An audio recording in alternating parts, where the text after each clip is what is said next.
मेरा नाम अभिषेक है। मेरी उम्र 10 साल थी जब मेरे पापा का देहांत हुआ। एक आम गर्मी का दिन था। सूरज तप रहा था। आसमान से आग बरस रही थी। मेरे हाथ में पुराना सा बस्ता था। मैं स्कूल से वापस आया तो घर के सामने भीड़ देखकर ठिठक गया। एक पल को दिल जैसे धड़कना भूल गया। माँ की सिसकियां और रिश्तेदारों की भारी आवाजें ही गूंज रही थीं। मैं अंदर गया तो मेरे पापा निर्जीव चारपाई पर पड़े थे। मुझे कुछ समझ नहीं आ रहा था।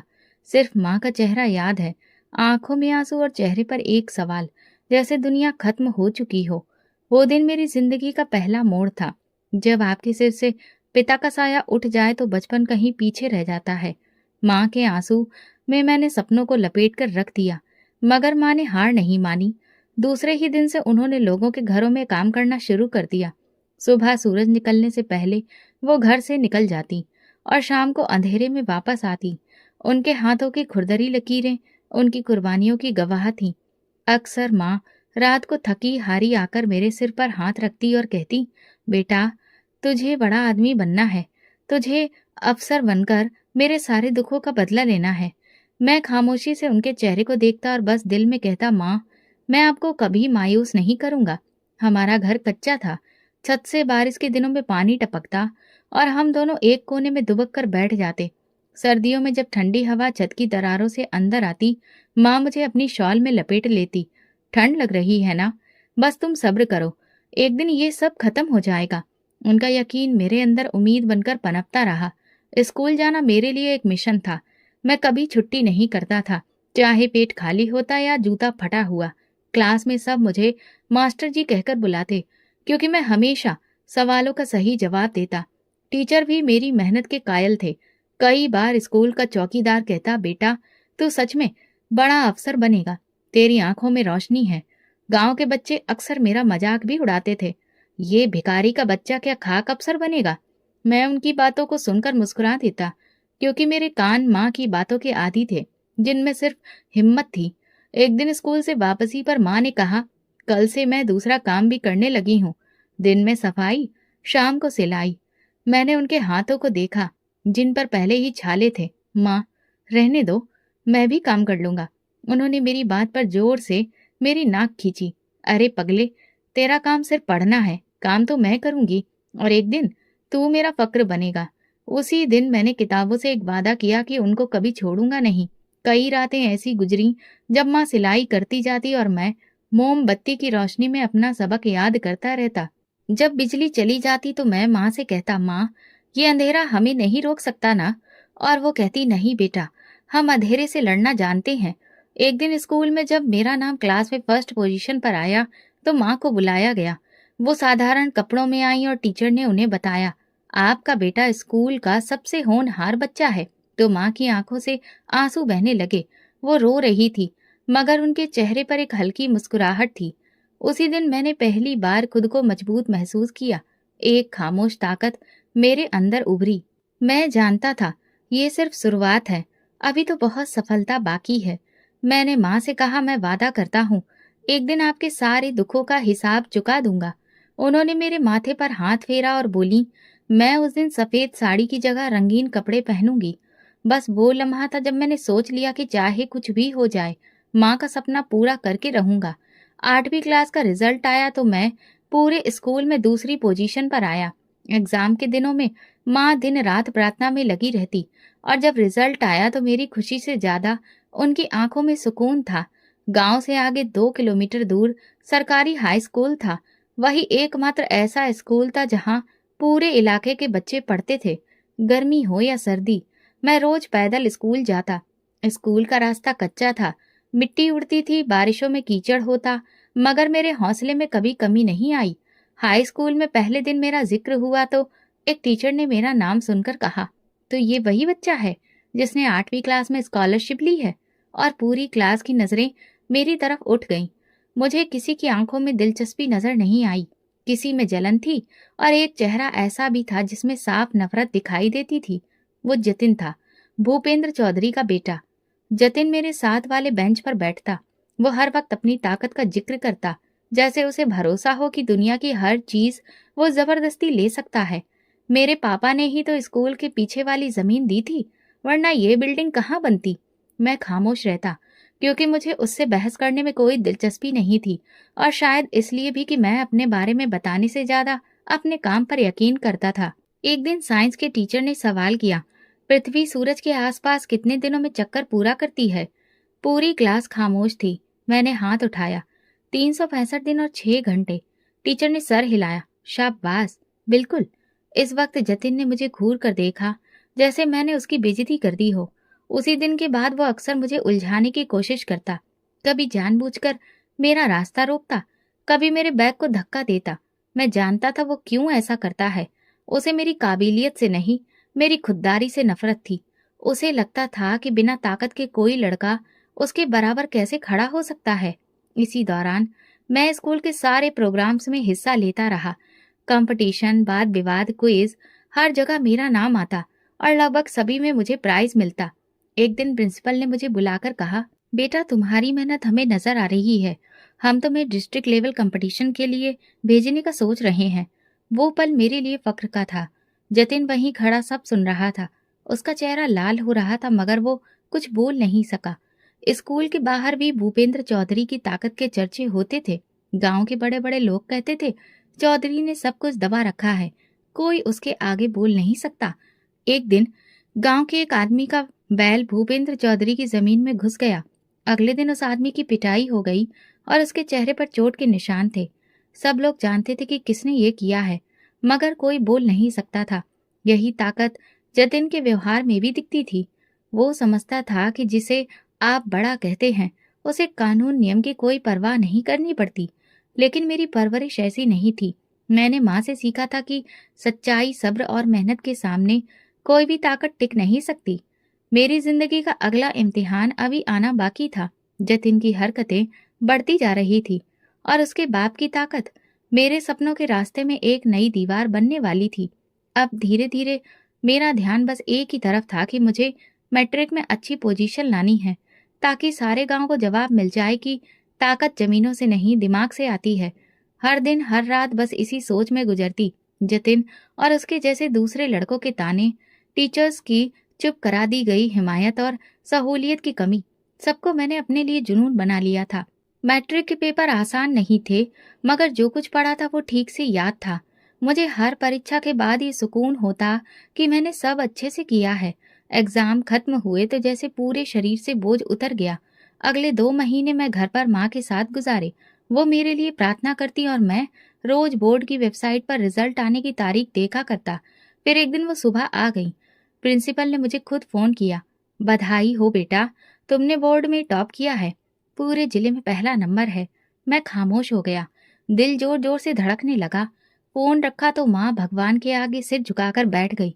2 दिन बाद स्कूल वालों ने बताया कि मुझे बोर्ड की तरफ से 1 लाख रुपए का इनाम और एक शील्ड मिलनी है, जो एनुअल फंक्शन में दी जाएगी।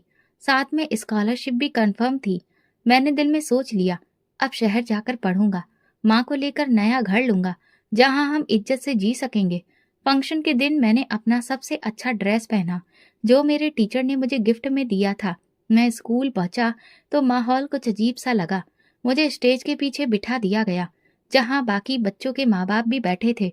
जतिन नजर नहीं आया, लेकिन उसका छोटा भाई साहिल अगली लाइन में बैठा था, नए कपड़ों में, बाल सजे हुए जैसे वो हीरो हो। प्रोग्राम शुरू हुआ। प्रिंसिपल माइक पर आए और बोले, इस साल हमारे स्कूल ने बहुत अच्छी परफॉर्मेंस दिखाई है। मैं सोच रहा था कि अब मेरा नाम आएगा और मुझे स्टेज पर बुलाया जाएगा, लेकिन अगली बात सुनकर जैसे पैरों तले से जमीन खिसक गई। हमारे होनहार स्टूडेंट साहिल चौधरी ने स्कूल का नाम रोशन किया है और बोर्ड की तरफ से 1 लाख का इनाम और शील्ड हासिल की है। तालियां बजने लगी। जतिन और उसके बाप भूपेंद्र चौधरी स्टेज के पास मौजूद थे और साहिल को ट्रॉफी देते वक्त प्रिंसिपल ने कहा, ये हमारे गांव की शान है। मेरे कानों में शोर गूंज रहा था। मैं खामोश बैठा रहा, जैसे कोई सपना टूटा हो। मैंने मेजबान से पूछा, मेरा नाम क्यों नहीं लिया गया? उन्होंने धीरे से कहा, मामला ऊपर से आया है, हम कुछ नहीं कर सकते। प्रोग्राम खत्म हुआ तो सब बच्चे अपने प्राइज के साथ तस्वीरें खिंचवा रहे थे। मैं एक तरफ खड़ा साहिल को शील्ड हाथ में लिए हंसते हुए देख रहा था। जतिन ने मुझे देखकर ताना मारा, होशियार होने से भी क्या फायदा जब आपके पास जमीन ना हो। बस वो पल था, मैं स्टेज के करीब गया और साहिल के मुंह पर जोरदार थप्पड़ मारा। स्टेज पर सन्नाटा छा गया। जतिन कुछ समझ नहीं पाया और मैं भाग चुका था। मेरे कदम खुद ब खुद बस अड्डे की तरफ उठे। रास्ते में किसी को कुछ नहीं बताया। मेरे पास सिर्फ 2,000 रुपए थे, जो स्कूल से मिले थे, शायद इसी दिन के लिए। बस स्टैंड पर पहुंचा तो पहले ही बस शहर की तरफ जा रही थी। टिकट खरीदा और बैठ गया। मैं नहीं जानता था कहाँ जा रहा हूँ या कहाँ उतरना है।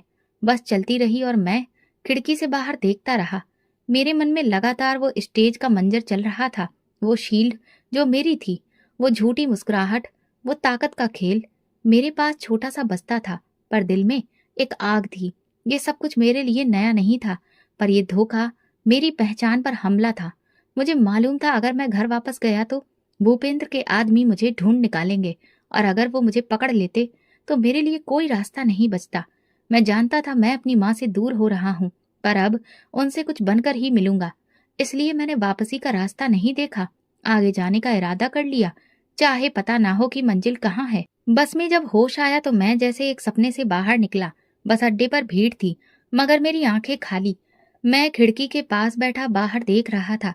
मेरे साथ वाली सीट पर एक उम्रदराज इंसान बैठे थे, जिनके चेहरे पर एक सुकून था। उनकी नजरें मेरे चेहरे पर थी। कुछ देर बाद उन्होंने नरमी से पूछा, बेटा कहाँ जा रहे हो? मैंने कंधे उचकाए, पता नहीं। उन्होंने फिर सवाल किया, घर वालों से इजाजत ली? मेरी आंखों से आंसू बहने लगे। मैंने चेहरा मोड़ लिया। शायद बात करना नहीं चाहता था, या शायद शब्द ही नहीं थे। बस शहर से बाहर निकल चुकी थी।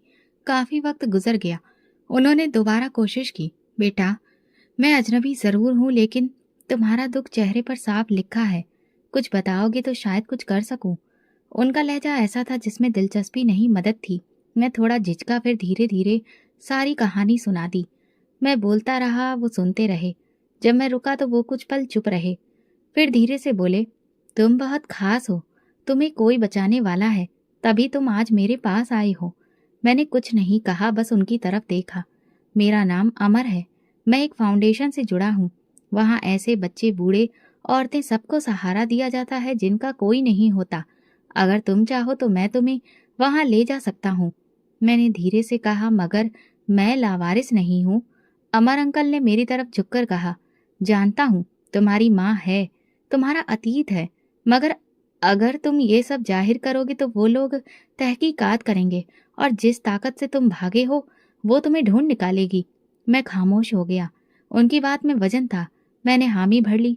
रास्ते में बस एक होटल पर रुकी। अमर अंकल मुझे अपने साथ नीचे ले गए। एक साधारण होटल था, मगर उन्होंने मेरे लिए पराठा और सब्जी मंगाई। खाओ बेटा, खाली पेट दिमाग कुछ भी सही नहीं सोचता। बहुत घंटों के बाद मेरे पेट में कुछ गया था। शाम ढलने लगी थी। जब बस शहर में दाखिल हुई, वो मुझे साथ लेकर एक टैक्सी में बैठे। मैं लगातार खिड़की से बाहर देख रहा था। अजनबी बिल्डिंगें, शोर, रोशनियों की चमक, सब कुछ मेरे लिए नया था। कुछ देर बाद टैक्सी एक सफेद बिल्डिंग के सामने रुकी। दरवाजे पर बोर्ड लगा था, आश्रय फाउंडेशन, जरूरतमंदों का सहारा। अंकल ने टैक्सी वाले को पैसे दिए और मुझे हाथ से पकड़कर अंदर ले गए। दरवाजे पर एक औरत बैठी थी। अमर अंकल ने उनसे कहा, ये बच्चा लावारिस है, सड़क पर मिला है। बहुत समझाया, मगर कुछ बात नहीं बनी। औरत ने मुझे एक नजर देखा, रजिस्टर निकाला और मेरा नाम लिखने को कहा। अमर अंकल ने मेरी तरफ देखकर इशारा किया, फर्जी नाम लिख लो। मैंने कुछ देर सोचकर समीर लिखा। उसके बाद वो मुझे वार्डन के हवाले कर गए। जाते वक्त अंकल ने मुझे एक पर्ची दी। मेरा नंबर है, अगर कुछ हो या किसी से बात करनी हो तो फोन करना, और फिक्र मत करो, मैं तुम्हारी माँ तक तुम्हारी खबर पहुंचा दूंगा। वो तुम्हें ढूंढ लेंगी या मैं उन्हें ले आऊंगा। मैंने वो पर्ची जेब में रख ली, जैसे कोई खजाना हो। Thank you uncle. वो मुस्कुराए। थैंक यू बाद में, पहले खुद को संभालो। फाउंडेशन का माहौल सुकून देने वाला था। हॉस्टल के अंदर बहुत से कमरे थे। हर कमरे में 3-4 लड़के रहते थे। मेरे कमरे में 2 और लड़के थे, आनंद और पुलकित। दोनों मेरी उम्र के थे। पुलकित थोड़ा शरारती था और आनंद पढ़ाकू किस्म का। नए हो? कहाँ से आए हो? पुलकित ने तुरंत सवाल किया। इधर उधर से। हम सब इधर उधर से आए हैं भाई, अब तो यही घर है। अगले दिन मुझे कुछ नए कपड़े, बिस्तर मिला और मेरा रजिस्ट्रेशन कर दिया गया। साथ ही एक सेशन भी रखा गया ताकि मेरी मानसिक हालत को समझा जा सके। मैंने बस इतना बताया कि मुझे पढ़ना है, बाकी सब बाद की बात। फाउंडेशन के हेड संदीप सर ने मुझे बुलाकर कहा, हम तुम्हें गवर्नमेंट कॉलेज में दाखिला दिलवा रहे हैं, फाउंडेशन की गाड़ी तुम्हें ले जाया करेगी, बस तुम मेहनत करो। मैंने सिर हिला दिया। जिंदगी एक नए मोड़ पर आ गई थी। ये जगह मेरी पुरानी पहचान छीनकर मुझे सुकून दे रही थी। ना यहाँ कोई जतिन था, ना किसी चौधरी का बेटा। यहाँ सब बराबरी में जीते थे। रात को मैंने पर्ची निकाल कर देखी, अमर अंकल का नंबर।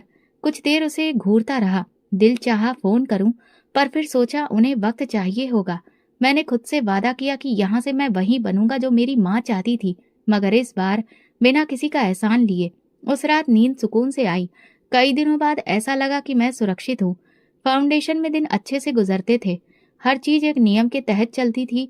सुबह की शुरुआत पूजा पाठ से होती, फिर नाश्ता। जो लड़के स्कूल या कॉलेज जाते थे उनके लिए पिकअप और ड्रॉप सर्विस मौजूद थी। मैं भी जल्दी ही इस रूटीन का हिस्सा बन गया। जिस कॉलेज में मेरा एडमिशन हुआ था वो शहर के मशहूर सरकारी कॉलेजों में से एक था। यहाँ आना मेरे लिए किसी सपने जैसा था, क्योंकि पहली बार मैं उन क्लासरूम में बैठने वाला था जहाँ किसी भी तरह की कमी नहीं थी। कॉलेज के पहले दिन मेरी मुलाकात विक्रम से हुई। वो मुझसे 1 साल सीनियर था और फाउंडेशन में ही रहता था। तुम नए हो? जी, समीर नाम है मेरा। विक्रम बोला, कुछ भी चाहिए हो बिना झिझक के बताना। ये कॉलेज पहले दिन थोड़ा खौफनाक लगता है, लेकिन आदत हो जाती है। विक्रम के बड़े दिल ने मुझे शुरू के दिनों में काफी सहूलियत दी। क्लासेस शुरू हुई तो मैंने महसूस किया कि यहाँ कंपटीशन बहुत मजबूत है, मगर मुझे उसका सामना करने का मजा आने लगा। मैं हमेशा अपनी सीट पर सबसे पहले आकर बैठता, टीचर से सवाल करता, नोट्स बनाता और हर डिबेट में खुद को व्यस्त रखता। एक दिन मेरी क्लास की टीचर मिस नैना ने कहा, समीर, तुम नए हो मगर तुम्हारे सवालों से लगता है कि तुम काफी कुछ पहले ही पढ़ चुके हो। तुम्हारे जैसा फोकस मैंने कम ही देखा है। ये बात मेरे लिए एक नई ऊर्जा का कारण बन गई। मैंने खुद से कहा, यहाँ भी वही नियम चलेंगे, मेहनत, खामोशी और खुददारी। फाउंडेशन में शाम के वक्त स्पोर्ट्स का समय होता था। सब लड़के ग्राउंड में आकर फुटबॉल या क्रिकेट खेलते थे। पहले दिन मैं कोने में बैठकर सबको देखता रहा। फिर एक दिन विक्रम ने बॉल थमाते हुए कहा, बस बहुत देर बैठ लिया, आओ खेलते हैं। यहाँ से पढ़ाई दिमाग तक जाती है, थोड़ा सांस लेना भी सीखो। तब मुझे अंदाजा हुआ कि यहाँ सिर्फ सिर छुपाने की जगह नहीं, जिंदगी जीने का सलीका भी सिखाया जाता है। पुलकित जो मेरे साथ कमरे में रहता था वो अक्सर मजाक करता, यार तुम कोई स्टूडेंट नहीं, कोई खुफिया रोबोट लगते हो, हर वक्त पढ़ाई पढ़ाई।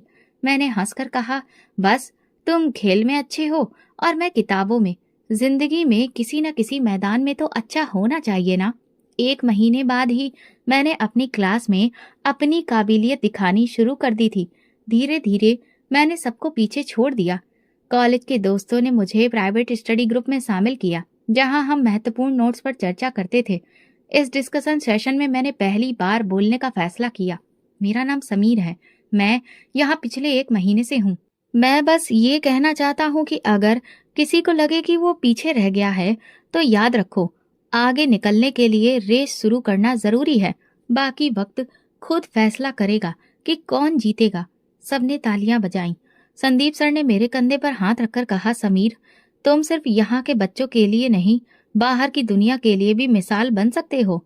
इस बात ने मेरे अंदर और हौसला भर दिया।